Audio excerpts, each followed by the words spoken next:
Hello everyone, welcome to physics Siddhant. तो JEE advance PYQ subjective series के इस video में आज हम लोग टॉपिक लेने वाले हैं, that is work power energy. तो जो भी सब्जेक्टिव क्वेश्चन पूछे गए हैं वर्क पावर एनर्जी में जेई एडवांस में, पुराने ओल्ड पीवाईक्यूज, वो सारे हम लोग यहाँ पर लाइन वाइज देखने वाले हैं। तो पहला जो क्वेश्चन है हमारे पास में, ये जेई 1980 का क्वेश्चन है। तो सबसे पहले तो मैं क्या करता हूँ, पहले क्वेश्चन डिस्प्ले कर देता हूँ, क्वेश्चन को ध्यान से समझो, खुद से अटेम्प्ट करने की कोशिश करो, फिर हम लोग उसका सॉल्यूशन देखते हैं। तो सबसे पहले मैं क्वेश्चन यहाँ पर डिस्प्ले करता हूँ। ठीक है, क्वेश्चन तुमने ध्यान से पढ़ लिया होगा। ओके, सो अभी यहां पर जो है हमारे पास में, मैंने जो क्वेश्चन में जो पूछा गया है वो मैंने यहां पर रिप्रेजेंट किया हुआ है। यहां पर हमारे पास में दो केसेस दिए हुए हैं, केस 1 देख सकते हैं और केस 2, दो तरह के इंक्लाइन प्लेन है। तो केस 1 में जो हमारे पास में इंक्लाइन प्लेन हम लोग देख सकते हैं ABC है ना, और केस 2 में इंक्लाइन प्लेन है DEF। ओके, अब इंक्लाइन प्लेन में क्या किया जाता है, यहां से एक मास को छोड़ा जाता है, सेम मास यहां से भी छोड़ा जाता है, दोनों केस में, 1 में भी और 2 में भी। लेकिन इंक्लाइन 2 में एक थोड़ा सा कैच है, यहां पर जब आता है तो इसकी इंक्लिनेशन एंगल चेंज हो जाती है ना। तो ये ब्लॉक यहां पर आएगा, फिर यहां से इस तरह से जाएगा, है ना, बट यहां से ये सीधा सीधा एक ही इंक्लिनेशन में ट्रेवल कर रहा है, पॉइंट सी पे पहुंच रहा है, और यहां से डी से एफ ट्रेवल कर रहा है इस इंक्लाइन में। हमें ये बताना है कि ये जब ब्लॉक सी पे पहुंचेगा, पहले केस में तो वेलोसिटी एट सी है ना, वेलोसिटी एट सी पूछा गया है, और ये ब्लॉक जब एफ पे पहुंचेगा तो वेलोसिटी एट एफ बताना है। इंक्लाइन की हाइट दोनों केस में y है, और विड्थ जो है BC और EF, जो बेस की विड्थ है वो दोनों x है। सेम ही सिचुएशन दिया हुआ है ना, बट यहां पर एक इंक्लिनेशन एंगल का है, और इंक्लाइन प्लेन और इस मास के बीच जो कोफिशिएंट ऑफ फ्रिक्शन है दैट इज म्यू। तो इतनी सी हमें इसमें इंफॉर्मेशन दी गई है। ओके, सो हम लोग एक काम करते हैं, एक एक केस लेते हैं। हम लोग केस 1 को पहले डिस्कस करते हैं, है ना। Case 1, case number 1। तो सिंपल वर्क एनर्जी का क्वेश्चन हमें दिख रहा है ना। कौन कौन से इस पे फोर्स एक्ट कर रहे होंगे, इस मास को मैं कुछ किसी बीच के इंस्टेंट में बना देता हूँ, है ना, यहां पर बना देता हूँ। ये मास इस तरह से ट्रेवल करता हुआ जा रहा है, किसी इंस्टेंट पे देखो तो इस पे कौन कौन से फोर्सेस होंगे इस मास पे। एक mg होगा, है ना, एक नॉर्मल होगा, और इधर mg का कंपोनेंट अगर हम लोग ड्रॉ करें तो नहीं, कंपोनेंट करने की जरूरत नहीं है ना, तुमको पता होगा। ये अगर थीटा है तो ये वाला जो है mg का कॉस थीटा कंपोनेंट आता है mg का, है ना, मैं नहीं बना रहा हूँ उसको। तो इधर अगर ये इधर स्लिप, इस तरफ स्लिप कर रहा है, along the down the incline अगर स्लिप कर रहा है, तो इधर हमें पता है कि इस पे फ्रिक्शन फोर्स पीछे की तरफ लगेगा, है ना, और उसकी वैल्यू कितनी होगी, म्यू mg कॉस थीटा, है ना। यहाँ पर फ्रिक्शन फोर्स की वैल्यू होगी म्यू mg कॉस थीटा। तो इफेक्टिवली जो इस मास पे जो काम कर रहा है, कौन कौन से फोर्सेस काम कर रहे हैं इस मास पे, कौन कौन से फोर्सेस काम कर रहे हैं, एक तो नॉर्मल फोर्स काम कर रहा है ना, एक mg काम कर रहा है ना, और तीसरा फ्रिक्शन। बट यहां से देखो जो नॉर्मल है उसका वर्क डन तो जीरो हो जाएगा, क्योंकि इसका जो डिस्प्लेसमेंट है AC और नॉर्मल दोनों परपेंडिकुलर है ना। तो नॉर्मल का वर्क डन हमें कंसिडर करने की जरूरत नहीं है। तो जो इस पे वर्क डन हो रहा है वो फ्रिक्शन का आएगा, है ना, फ्रिक्शन फोर्स का वर्क डन आएगा, दूसरा mg का, इस mg का और इस फ्रिक्शन फोर्स का वर्क डन आने वाला है। तो work done by friction force plus work done by mg बराबर इसकी चेंज इन काइनेटिक एनर्जी, इससे हम लोग निकाल देंगे, है ना। फ्रिक्शन का वर्क डन कितना आएगा, फ्रिक्शन फोर्स कितना लग रहा है, म्यू mg कॉस थीटा है, mu into mg into cos theta. इस इंक्लाइन में कॉस थीटा कितना हो जाएगा, देखो BC by AC, mu mg cos theta मैंने लिख दिया, इंटू डिस्प्लेसमेंट कितना हुआ इसका, AC हुआ displacement into AC। But frictional force लग रहा है पीछे, डिस्प्लेसमेंट हो रहा है आगे, एक माइनस साइन के साथ आएगा, plus work done by gravity. Work done by gravity कितना हो रहा है भाई, टोटल डिस्प्लेसमेंट फोर्स लग रहा है mg, और टोटल डिस्प्लेसमेंट है इसका अलोंग द फोर्स कितना है y, तो mg इंटू वाई, mg का वर्क डन हो गया mg into y, that is change in kinetic energy, that is final kinetic energy. Finally इसके पास जो वेलोसिटी है दैट इज vc, तो final kinetic energy is half m vc square. Initially वो zero था, rest से छोड़ा गया था, है ना। मास मास मास AC कट गया, बचा क्या हमारे पास में, एक काम करते हैं, प्लस वाले gy को पहले लिख लेता हूं मैं, gy माइनस म्यू इंटू जी इंटू BC बचा हुआ है ना, BC का लेंथ है x, लिख लेते हैं x, और ये 2 मैं इधर मल्टीप्लाई कर देता हूं, है ना, 2 को इधर मल्टीप्लाई कर दिया और स्क्वायर रूट ले लिया, that is basically my VC। यही तो है VC मेरे पास में। तो VC को मैं थोड़ा सा और सजा के लिख देता हूँ, VC equals to root over, सब कंप्लीट आ रहा है ना, ठीक है, root over 2 into g common निकाल दिया, 2g कॉमन निकल लिया, y माइनस म्यू एक्स। तो ये मेरे पास में VC की वैल्यू आ गई। ठीक है, केस 1 हमारा इतना हो गया। इसमें v वेलोसिटी c की, velocity at c, velocity at f case 2 में हमें निकालना है। सेम वही हम लोग कॉन्सेप्ट यूज करेंगे, है ना। केस 2 में भी हम लोग देख सकते हैं सेम वही वर्क डन है, work done by friction same यही लगेगा, है ना।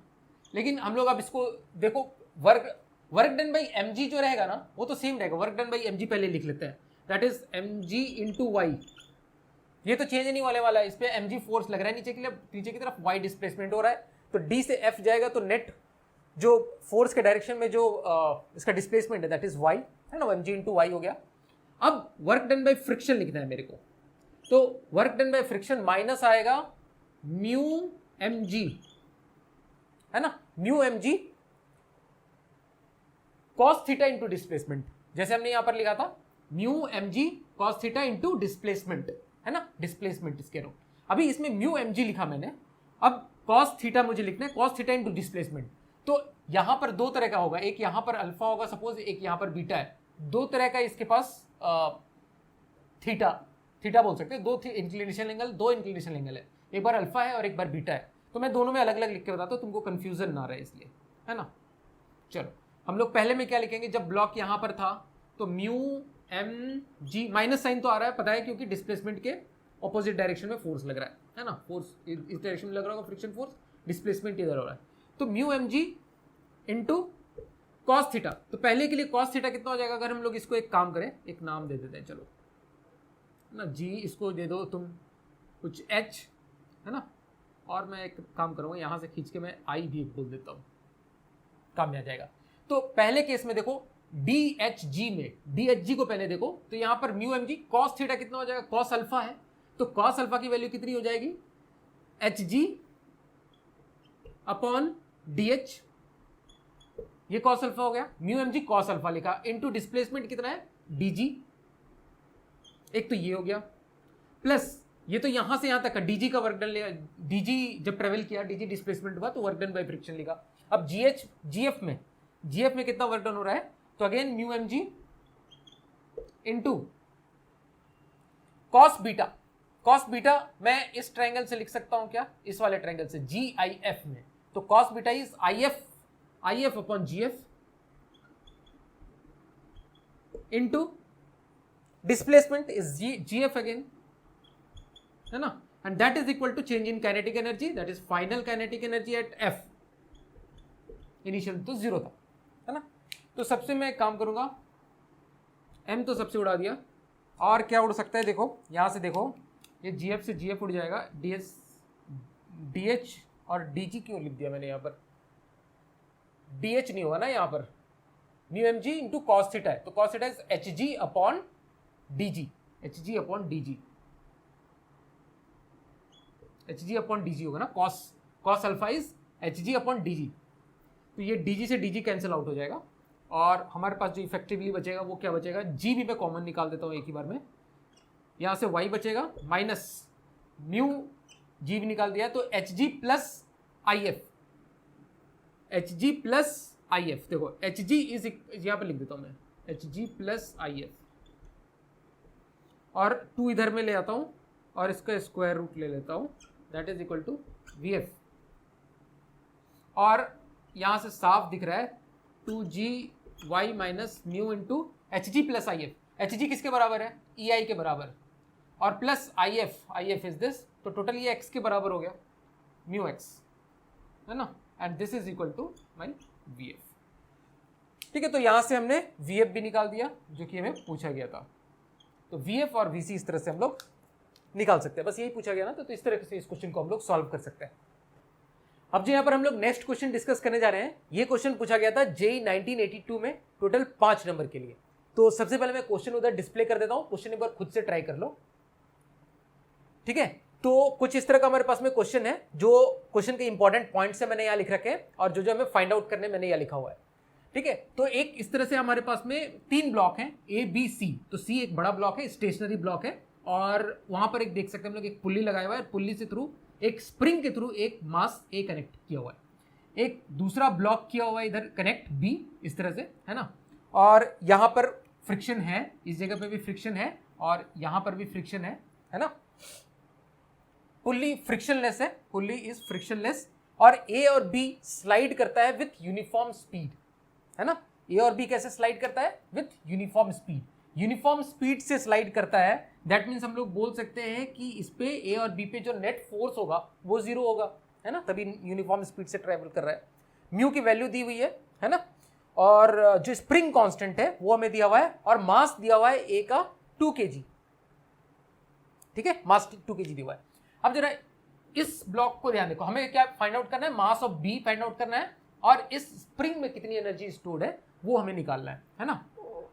सबसे पहले ब्लॉक ए को ध्यान देते हैं हम लोग। तो ब्लॉक ए में कौन कौन से फोर्सेस लग रहे होंगे, है ना। तो ब्लॉक ए की अगर हम लोग बात करें, इस तरह से बना देते हैं, तो सबसे पहले तो नीचे इस पे लग रहा होगा mg, है ना। तो mass of A is 2 kg, तो यहाँ पर 2g फोर्स लग रहा होगा, ठीक है। ऊपर की तरफ स्प्रिंग लगा रहा होगा, कुछ एक्सटेंशन होगा स्प्रिंग में, kx, ठीक है, वर्टिकल डायरेक्शन में, और वर्टिकल डायरेक्शन में ये यूनिफॉर्म वेलोसिटी से मूव कर रहा है। दैट मींस वर्टिकल डायरेक्शन में सारे फोर्सेस बैलेंस आउट हो जाएंगे, है ना। और क्योंकि इसका हॉरिजॉन्टल डायरेक्शन में कोई सा भी मोशन नहीं है, सी स्टेशनरी है, तो हमें टेंशन लेने की बात नहीं, हमें वर्टिकल डायरेक्शन में बस इसके फोर्सेस को बैलेंस कर देना है। तो kx किसके बराबर हो जाएगा? 2g के बराबर हो जाएगा। तो यहां से मैं लिख देता हूं kx is equal to 2g, ठीक है। तो पहला इक्वेशन हमारे पास में हो गया।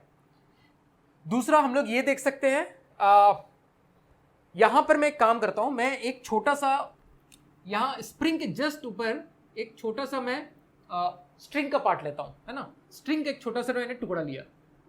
अब स्ट्रिंग के जस्ट इस छोटे से टुकड़े पे स्प्रिंग नीचे की तरफ kx फोर्स लगा रहा होगा, और ऊपर की तरफ इसके टेंशन फोर्स लग रहा होगा, है ना। इस छोटे से टुकड़े पे स्प्रिंग नीचे की तरफ kx फोर्स लगा रहा होगा, है ना, और ऊपर की तरफ टेंशन फोर्स लग रहा होगा, जो सेम टेंशन इधर भी होगा, क्योंकि मासलेस स्ट्रिंग दिया हुआ है ना, मासलेस है, ये मासलेस है, तो इस पे भी नेट फोर्स बैलेंस हो जाएगा, P बराबर kx that is equal to 2g। तो यहां से हम लोग ये देख सकते हैं कि यहाँ जो टेंशन है, हर जगह पे टेंशन, क्योंकि मासलेस है ना, थ्रेड मासलेस है, तो स्ट्रिंग पे हर जगह पे टेंशन सेम होगा। ब्लॉक बी का एनालिसिस हम लोग करते हैं, है ना। ब्लॉक बी की बात करें तो ब्लॉक बी में इस तरफ टेंशन फोर्स लग रहा है, और क्योंकि ये यूनिफॉर्म वेलोसिटी से मूव कर रहा है, तो हमें इतना पता है कि इसमें काइनेटिक फ्रिक्शन ही लगेगा, क्योंकि स्लाइड कर रहा है, काइनेटिक फ्रिक्शन लगेगा यूनिफॉर्म वेलोसिटी से। तो काइनेटिक फ्रिक्शन की वैल्यू कितनी हो जाएगी? म्यू mg, है ना, काइनेटिक फ्रिक्शन म्यू mg लगेगा, और यहां पर मास ऑफ बी हो जाएगा, है ना, mu into mass of B into G, और टेंशन किसके बराबर है? 2g के बराबर है। दैट मीन्स मैं 2g को इक्वेट कर सकता हूं इसके, तो 2g बराबर म्यू की वैल्यू कितनी है? म्यू की वैल्यू 0.2 दी हुई है, तो 0.2 इंटू मास ऑफ बी निकालना है हमें इंटू जी, है ना। तो यहां से मास ऑफ बी हमारे पास में 10 kg निकल के आ जाता है ना, 2/0.2 इज 10। तो ये हमने यहां से निकाल दिया। तो पहला पार्ट तो हमने यहां से निकाल दिया। दूसरा पार्ट पूछा है energy stored in the spring, तो एनर्जी कितनी हो जाती है स्प्रिंग में? हाफ kx स्क्वायर, है ना, हाफ के x की वैल्यू कितनी है? देखो x की वैल्यू 2g/k है ना। तो 2g कितना हो जाएगा? 2g 19.6 होता है, तो 19.6/k x स्क्वायर ना, तो this is x into x, ठीक है। तो यहाँ k से k कैंसिल आउट हो जाएगा, और एक k की वैल्यू जो थी 1960 है, तो 1960 ये 100 टाइम्स में चला जाएगा ना, 100 टाइम्स में, ठीक है, ये 100 टाइम्स में चला गया, ये 9.8 हो गया, तो ये बन जाएगा टोटल 0.098 इतना जूल। तो ये हमारे पास में बी पार्ट का आंसर आ जाएगा, energy stored in the spring, you बोल देता हूँ चलो। तो इतनी एनर्जी स्प्रिंग में स्टोर्ड है। तो इस तरह से इस क्वेश्चन को हम लोग बहुत ही इजीली सॉल्व कर सकते हैं। अब जो यहाँ पर हम लोग नेक्स्ट क्वेश्चन डिस्कस करने जा रहे हैं, ये क्वेश्चन पूछा गया था जेई 1983 में। टोटल 7 मार्क्स के लिए क्वेश्चन पूछा गया था। इंटरेस्टिंग सा क्वेश्चन है और सबसे इंटरेस्टिंग है इसका लास्ट पार्ट। जब हम लोग क्वेश्चन के लास्ट पार्ट में सॉल्व कर रहे होंगे, है ना, जब एंड में होंगे तब हम लोग देखेंगे कि इसमें एक बहुत ही बढ़िया सा कॉन्सेप्ट छुपा हुआ है। बहुत लोगों ने तो उसको ध्यान भी नहीं दिया होगा, बट हम लोग वो जो कॉन्सेप्ट है वो लास्ट में डिस्कस करेंगे। यहाँ पर फ्रिक्शन की 2 वैल्यू दी हुई है, काइनेटिक फ्रिक्शन और स्टैटिक फ्रिक्शन, दोनों का यूज है ना, वो हम लोग लास्ट में देखेंगे। तो क्वेश्चन में एक्सप्लेन कर देता हूं। सबसे पहले एक बार काम करते हैं, हम लोग क्वेश्चन उधर डिस्प्ले कर देते हैं, ठीक है। मैं क्वेश्चन यहाँ पर तुमको बता देता हूं, जो इंपॉर्टेंट पार्ट है मैंने सब कुछ यहाँ पर लिखा हुआ है। एक ब्लॉक है 0.5 kg का, 3 मीटर पर सेकेंड से यहाँ से इस तरह से यहाँ से रिलीज करते हैं हम लोग 3 मीटर पर सेकेंड से। अब यहाँ पर जो ए बी पार्ट है ना, जो इस हॉरिजॉन्टल प्लेन में ये जो ए बी पार्ट है वो 2 मीटर है, बट यहाँ पर फ्रिक्शनलेस है ना। बी डी पार्ट है, यहाँ पर फ्रिक्शन है ना, और फ्रिक्शन की वैल्यू दी हुई 2.14 मीटर का है। और डीसी पार्ट है, उसमें स्प्रिंग रखी हुई है, वो 1 मीटर का है। और बी से लेकर सी तक में जो काइनेटिक फ्रिक्शन और स्टैटिक फ्रिक्शन उसकी वैल्यू दी हुई है। यहाँ पर जो स्प्रिंग है उसकी स्टिफनेस कांस्टेंट दी हुई है K = 2 न्यूटन पर मीटर, ठीक है ना। तो ये हमारे पास में टोटल सिस्टम दिया हुआ है। हमें फाइंड आउट करना है, find the total distance through which the block moves before it comes to rest completely. ये यहाँ पर सबसे इंपॉर्टेंट चीज है ना, before it comes to rest completely ये कितना टोटल डिस्टेंस ट्रेवल करेगा। अब ये ट्रेवल करता हुआ जाएगा, देखो ए से बी तक जाने में तो इसको कोई परेशानी नहीं है ना। ये 3 मीटर पर सेकेंड है तो ये 3 मीटर पर सेकेंड तक ही चलता रहेगा ए टू बी में। बी टू डी में जाएगा तो फ्रिक्शन उसकी कुछ एनर्जी को खा जाएगा, है ना। तो जो इसके पास काइनेटिक एनर्जी की उसका कुछ पोर्शन फ्रिक्शन यहाँ खा गया।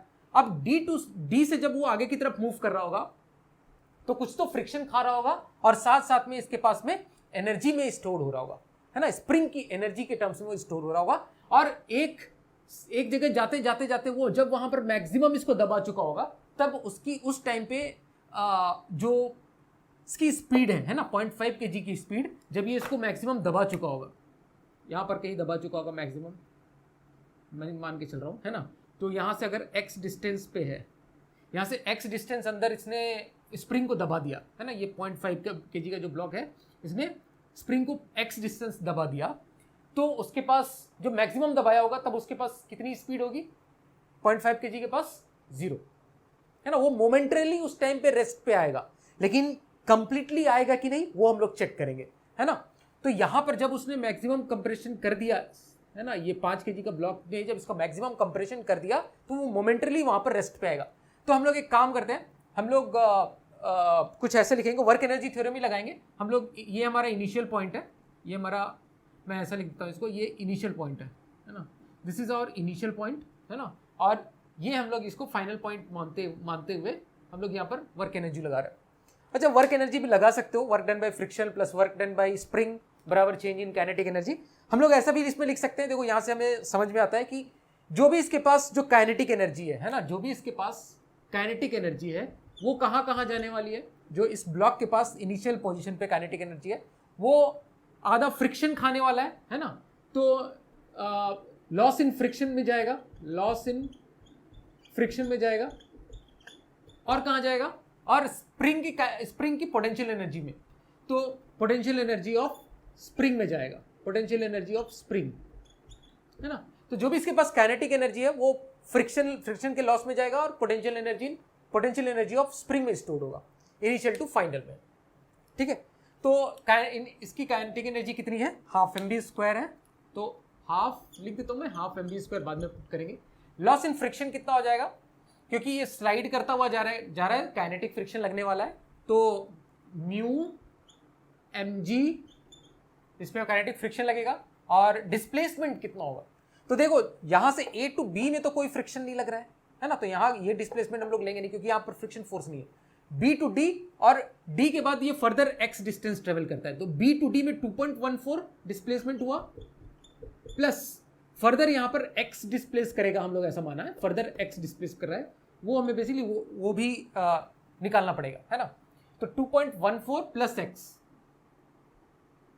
प्लस ये तो लॉस इन फ्रिक्शन है, माइनस इसलिए नहीं लिखा क्योंकि लॉस इन फ्रिक्शन हो ना, फ्रिक्शन इतना एनर्जी खाया, फ्रिक्शन ने इतना एनर्जी खा लिया, है ना, इतना एनर्जी खा लिया, तो फ्रिक्शन ने कुछ एनर्जी खाया और पोटेंशियल एनर्जी स्प्रिंग में स्टोर होगा और वो इसके टोटल काइनेटिक एनर्जी के बराबर होगा। तुम वर्क डन से भी निकाल सकते हो, है ना, कोई दिक्कत नहीं है।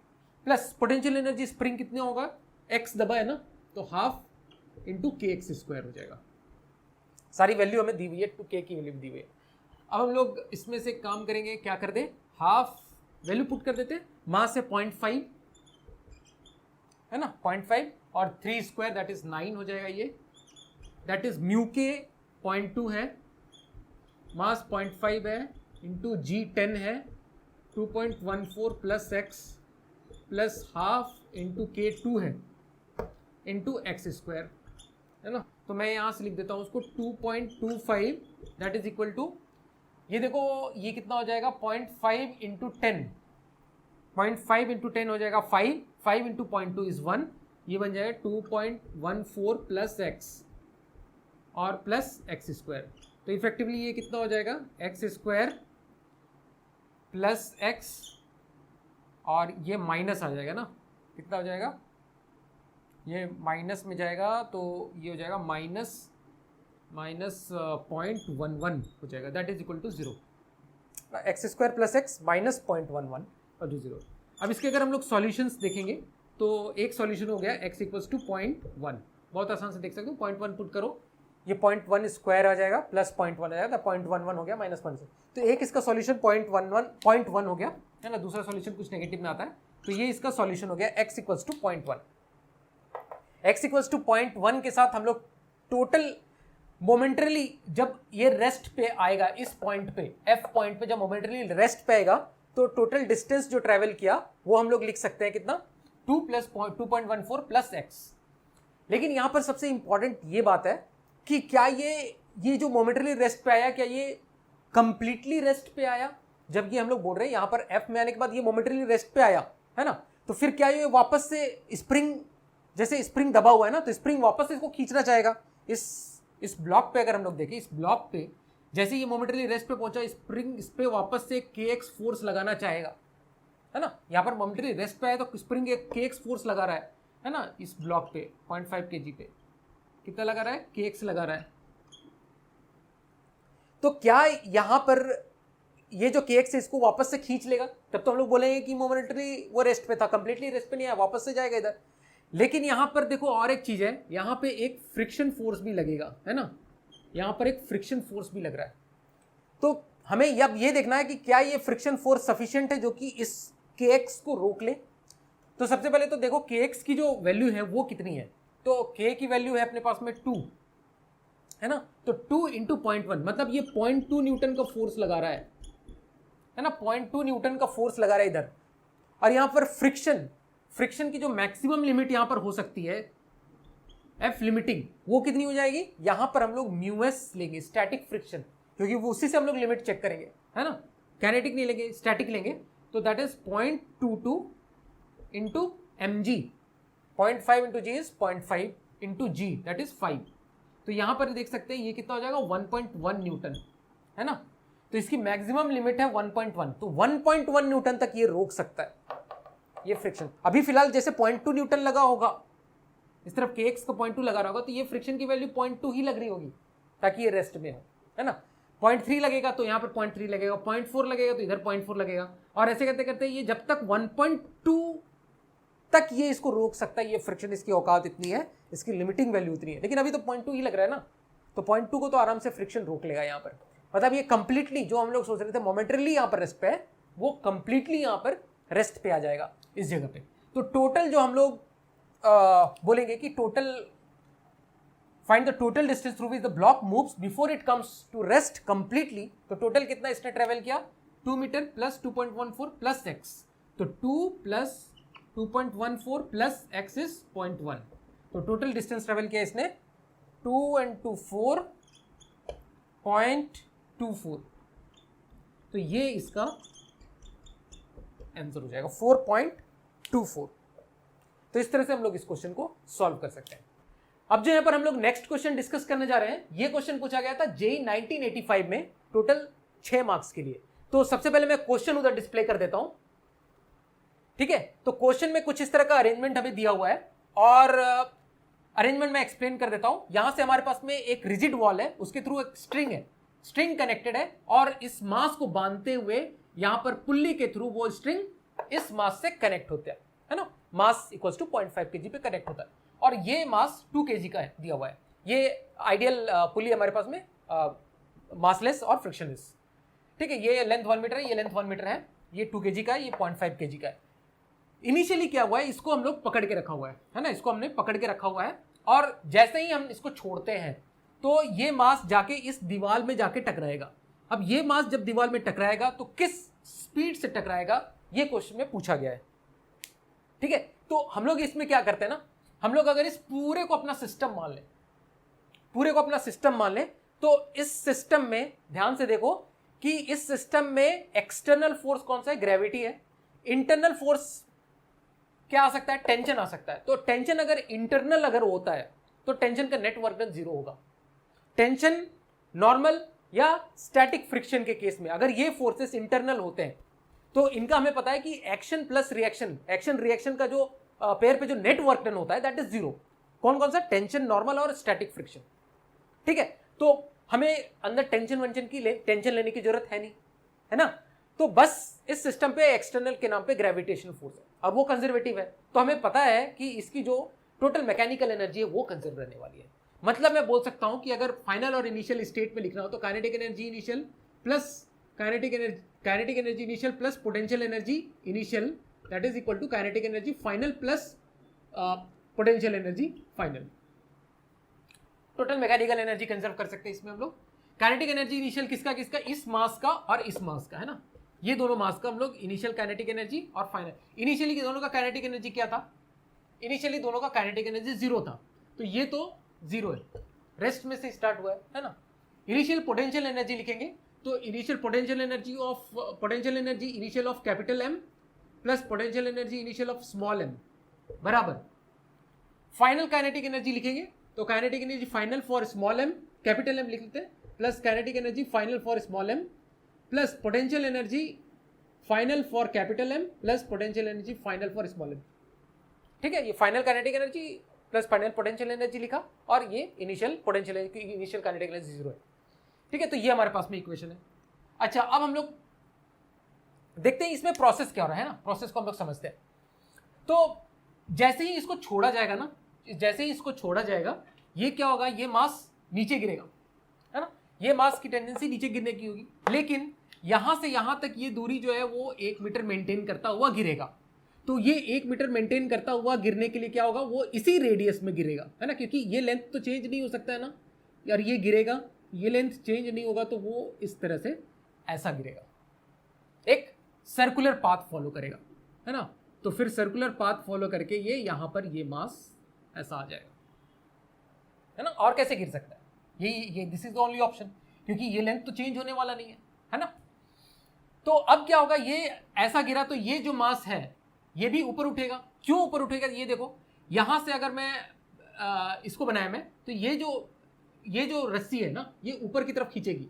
क्यों खींचेगी, क्योंकि यहां से मैं इसको अगर कनेक्ट करता हूं, ये वाली रस्सी को कनेक्ट करता हूं, ये रस्सी ऐसी कुछ कनेक्ट होगी यहां से, जब ये इस पोजीशन पे होगा, है ना, ये रस्सी ऐसी कनेक्ट होगी यहाँ पे, है ना। और ये रस्सी अगर ऐसी कनेक्ट हुई तो ये रस्सी की लेंथ अगर हम लोग ध्यान से देखें तो ये 1 मीटर है, ये 1 मीटर, तो टोटल 2 मीटर का हो गया, और ये लेंथ 1 मीटर होना पड़ेगा, दिस लेंथ इज 1 मीटर। क्यों, क्योंकि ये 1 मीटर है, तो ये गिरेगा तो ऐसे ही ना, ये ऐसे गिरेगा, ये ऐसे गिरेगा, तो ये भी 1 मीटर होगा, ये 1 मीटर है। अब यहां पर इस ट्रायंगल में देखो, ये वाले ट्रायंगल में देखो, ऐसे वाले ट्रायंगल में देखो, अगर ये 1 मीटर ये 2 मीटर है, तो ये लेंथ कितना हो जाएगा, पाइथागोरस, ये लेंथ कितना हो जाएगा, √5, ये लेंथ √5 हो जाएगा, ठीक है। ये बात समझ में आती है, ये लेंथ √5 हो जाएगा, ठीक है, ये लेंथ हो जाएगा √5। ओके, अब यहां पर अगर हम लोग ध्यान से देखें तो ये जब यहां पर पहुंचेगा तो इसकी वेलोसिटी की डायरेक्शन किस डायरेक्शन में होगी, यहां से इस जगह से टेंजेंशियल डायरेक्शन, मतलब ऐसी होगी इसकी वेलोसिटी की डायरेक्शन, कैपिटल V में बोलता हूं, है ना, जब ये मास यहां से यहां तक पहुंचेगा। अब ये अगर यहां से यहां तक पहुंचा, इसकी वेलोसिटी इधर है ना, तो ये जो मास है ये ऊपर कितना जाएगा ये हमें देखना है, ये मास ऊपर कितना जाएगा। तो ये जो स्ट्रिंग है ये पहले कितनी थी, देखो ये जो कितनी रस्सी खुली वो हम लोग देखते हैं, यहां से यहां तक की लेंथ कितनी थी, 1 मीटर थी, अब ये लेंथ कितनी हो गई, √5, है ना। पहले ये लेंथ कितनी थी, 1 मीटर थी, ये लेंथ हो गई कितनी, √5, पहले 1 अब √5, मतलब ये कितना ऊपर चढ़ेगा, ये रस्सी कितना एक्स्ट्रा खुला यहां से यहां तक, पहले यहां इतना था रस्सी, अब ये जो √5 पहले 1 मीटर था, अभी √5 मीटर हो गया, ये एक्स्ट्रा कहां से आया, √5 - 1 मीटर कैसे आ गया, ये √5 - 1, ये मास ऊपर कुछ उठा होगा, है ना, ये स्मॉल m मास यहां पर कुछ गया होगा, है ना, 0.5 स्मॉल m मास यहां पर कुछ गया होगा, तो ये जो रस्सी एक्स्ट्रा जो खुली, ये रस्सी यहां पर एक्स्ट्रा आई, है, जो 1 मीटर का √5 मीटर हो गया ना, वो यहां से खुल के आई एक्स्ट्रा रस्सी, तो वो इतना ऊपर गया, तो कितना ऊपर गया, √5 - 1, कितना ऊपर उठा, √5 - 1, है ना, पहले 1 था, बाद में √5, तो √5 - 1 ये ऊपर उठा होगा, यही खुली हुई रस्सी, इसको एक्स्ट्रा रस्सी यहां पर प्रोवाइड किया, ठीक है। तो अभी यहां से हम लोग क्या है, एक चीज अच्छा है, एक रिलेशन और देख सकते हैं, इसकी यहां पर इस पॉइंट पे, है ना, इस पॉइंट पे इसकी कुछ वेलोसिटी होगी, ऊपर की तरफ होगी, और वो हम लोग स्मॉल v बोलते हैं, है ना, स्मॉल v से रिप्रेजेंट करते हैं। अब मैं कैपिटल V और स्मॉल v में एक रिलेशन निकाल सकता हूं, यहां से देखो कि along the string velocity along the string same होनी चाहिए इसकी और इसकी, है ना, ये हम लोग कंस्ट्रेंट से जानते हैं। तो अगर मैं बोलूं, इसको मैं अगर एंगल थीटा बोलता हूं, तो मैं अगर ऐसा बोलूं कि V कैपिटल V का कॉस थीटा, है ना, स्मॉल v के बराबर होगा, क्योंकि इसकी जो वेलोसिटी है, ये जो बड़े वाली मास की कैपिटल M की वेलोसिटी इस पॉइंट पे ऐसी है, टेंजेंशियल डायरेक्शन में, इस पाथ के टेंजेंशियल डायरेक्शन में, सर्कुलर मोशन पाथ के टेंजेंशियल डायरेक्शन में, है ना, तो उसका कंपोनेंट अलोंग द स्ट्रिंग हम लोग लेंगे, और इस मास का जो होगा अलोंग द स्ट्रिंग दोनों सेम है, क्योंकि रस्सी टूट जाएगी, कंस्ट्रेंट है, बेसिक कंस्ट्रेंट है कि अलोंग द स्ट्रिंग इसकी वेलोसिटी, ये वेलोसिटी और ये वेलोसिटी बराबर होगा, है ना। तो हम लोग यहां से एक रिलेशन ये बोल सकते हैं कि स्मॉल v बराबर कैपिटल V का कॉस थीटा, ये हम लोग कंस्ट्रेंट से बोल रहे हैं, कंस्ट्रेंट स्ट्रिंग का कंस्ट्रेंट है ना। ओके, अब यहां से जरा देखो, कैपिटल M के लिए हम लोग बात करते हैं, कैपिटल M की इनिशियल पोटेंशियल एनर्जी और फाइनल पोटेंशियल एनर्जी, इन दोनों का डिफरेंस कितना होगा, है ना। तो इनिशियली कैपिटल M जो था, है ना, इनिशियली कैपिटल M कहां पे था, यहां पर इस जगह था, फाइनली ये यहां पर आया, तो हाइट में जो चेंज आया वो कितना, 1 मीटर का चेंज आया है, 1 मीटर ये नीचे आया, तो initial minus final potential energy, इसकी पोटेंशियल एनर्जी कम हुई, और वो कितनी हुई, capital M into G into H, 1 metre ये नीचे आया, तो ये -1 हो गया, -1 मीटर, क्योंकि 1 मीटर नीचे आया ना, मतलब final minus initial minus final कर रहे हैं हम लोग, अच्छा इनिशियल माइनस फाइनल कर रहे हैं, सॉरी, है ना, तो इनिशियली ये इनिशियल माइनस फाइनल कर रहे हैं ना, तो इनिशियल माइनस फाइनल, तो फाइनल इसकी पोटेंशियल एनर्जी कम हुई, इनिशियल माइनस फाइनल, तो इनिशियल माइनस फाइनल पॉजिटिव आएगा, है ना, क्योंकि फाइनली इसकी पोटेंशियल एनर्जी कम हो रही है, तो इनिशियल इसकी पोटेंशियल एनर्जी ज्यादा थी, है ना, ऊपर था, इनिशियली वो ज्यादा ऊपर था, फिर नीचे आया, तो इनिशियल माइनस फाइनल पॉजिटिव आएगा, that is M into G into 1 metre, है ना, पहले ये साइड पे था, 1 मीटर नीचे आया, 1 मीटर नीचे आया ना, ये 1 मीटर नीचे आया, वर्टिकल हाइट में 1 मीटर नीचे आया।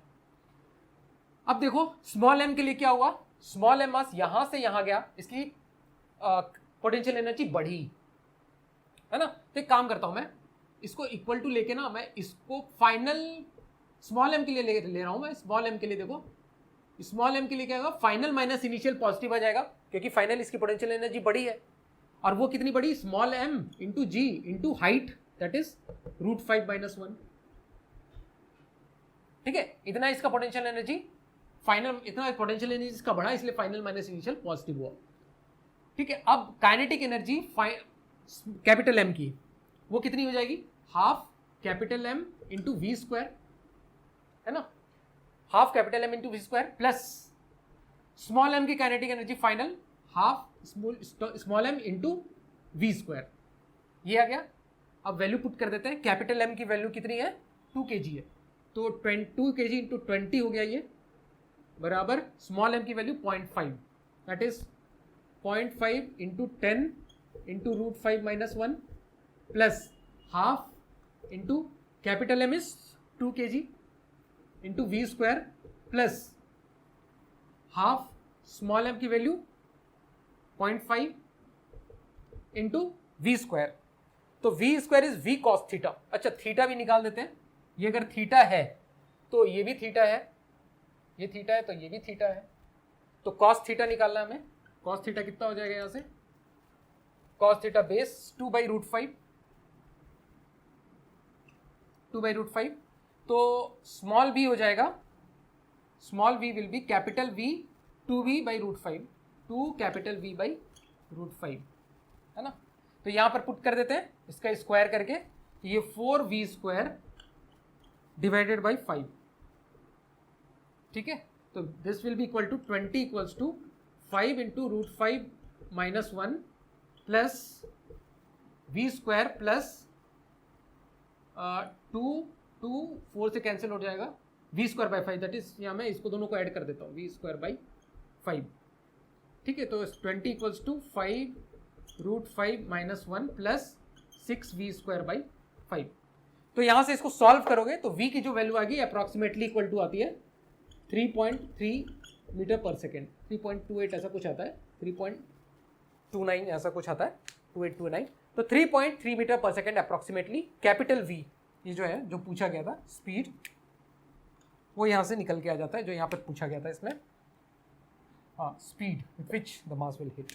तो इस तरह से इस क्वेश्चन को हम लोग इजीली एनालिसिस करके, थोड़ा कैलकुलेशन यहाँ पर इन्वॉल्व था, तो इसको हम लोग एनालिसिस करके ढंग से सॉल्व कर सकते हैं। तो होप तुम्हें ये समझ में आया होगा। वीडियो पसंद आता है वीडियो को लाइक जरूर करना, चैनल को सब्सक्राइब कर लेना, नीचे कमेंट में कुछ भी लिखो जो भी तुम्हारा मन हो, है ना, और कुछ भी डाउट रहे तो वो भी लिख दो। और डिस्क्रिप्शन बॉक्स में लिंक मिल जाएगा हमारे टेलीग्राम ग्रुप का, वहाँ से जाके ज्वाइन कर सकते हैं, वहाँ पर हम लोग इंटरेक्शंस कर सकते हैं। तो चलो फिर मिलते हैं हम लोग नेक्स्ट वीडियो में एक नए टॉपिक के साथ, नए क्वेश्चंस के साथ। तब तक के लिए थैंक यू सो मच।